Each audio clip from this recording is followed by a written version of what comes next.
Many times they come from situations that maybe weren't safe for them. They are young, so they are trying to actually stay invisible. You won't really most likely see a homeless youth because they are figuring out what they need to do to stay hidden to survive. I would go around and talk to some community groups about Daybreak, and I think that was one of the most shocking things for people, to hear that there were pushed out youth, because if you grew up in a very caring, loving family, you can't even imagine parents pushing you out and not making a safe home for you. But in the reality that that's what happens and that's how some kids end up here, it's truly, I think, an unbelievable circumstance for many people. Being homeless, living on the street, is brutal. And the thought that they didn't have any place to turn to, well, they're going to go to drugs, they're going to go to prostitution, they're going to go to all that. That's their only options. And it's just very sad to think about that. Especially with young people, we sort of assume that they have a safety net that's just built into our society, and in reality that's just often not the case. And it's nonprofits or charitable organizations that need to step in and fill those gaps. And so Daybreak is that critical safety net to this population that without Daybreak would be in need.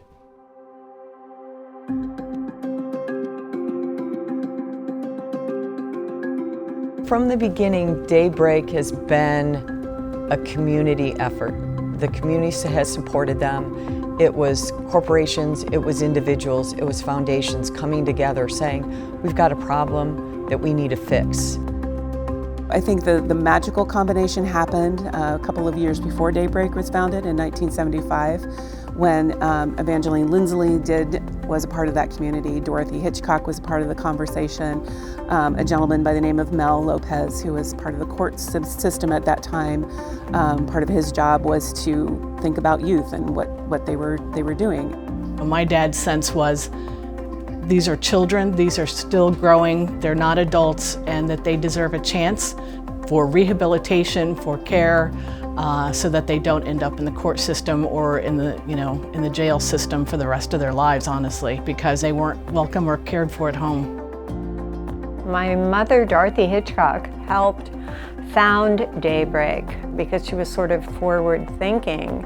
Until then, like if you were a runaway, it wasn't a very popular thing to be housing these runaways, and she was really devoted to volunteering for the community, and that was stressed in my life, that's a very important thing to do, that like service to humanity is the best work of life. Evangeline Lindsley was a retired teacher when she first got involved with the group of people. They called themselves MACRAC. And so she was in her 70s, retired from teaching, had been a teacher her whole life. And she was just a real firecracker of a personality, which is, kind of what it takes to get something off the ground most times. She was just one of those people that you just would find it very hard to forget. And if anybody describes her physically, she was small, like 5 feet tall, so it wasn't because she was this imposing figure, but she was with her personality. And she just, could see practical answers for things.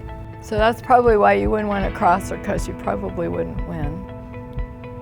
She was very, very committed, very determined woman to see this through, and she just wouldn't have it that there were kids in need out on the street. Now, it kind of was an outgrowth of what she was raised with. Her mother was real concerned about that as well.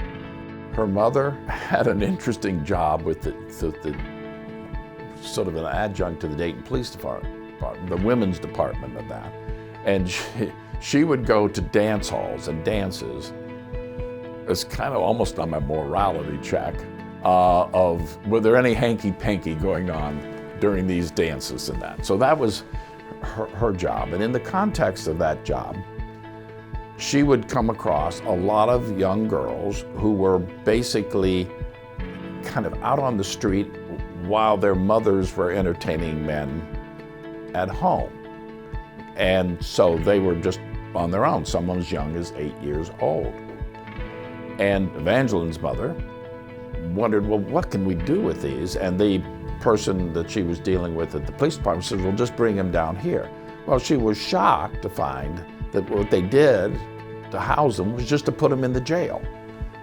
And she said, well, we can't put these young girls in jail. They've done nothing wrong.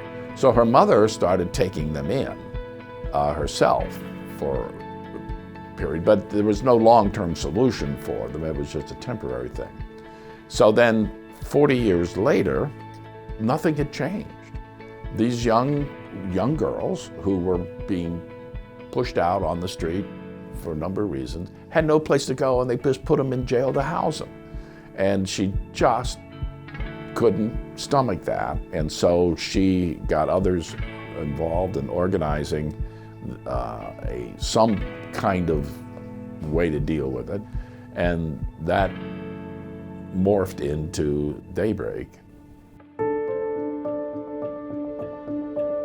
Look at this wonderful organization. This is doing so much for people who really, really need it. I mean, I can't imagine in this day and age being not part of a family or a community, how that would affect everything. So the support that I see that the people get in every area of their life is so wonderful. The trends have definitely changed since 1975. You know, starting out working with just homeless and vulnerable youth, you know, they were minor age, basically under the age of 18, has truly expanded as to what we're doing now. You know, serving youth not only in that capacity, but now adults ranging from ages 18 to 24, you know, adding on that, you know, higher age for the services has been tremendous. Also working with moms. We do have a population of parents where youth come to us that are either pregnant or may have small children. Unfortunately, we're seeing the continual trend of mental health being a huge component with the youth and young adults that we serve. You know, and that could range from having a mild, you know, diagnosis of adjustment disorder, ranging all the way up to schizophrenia. And now we're having to help them treat and deal with those symptoms as well. It's nice knowing that they do this and how well they support and educate and help them survive and move on and grow and become adults who are able to continue on in their lives. And there's a need for that.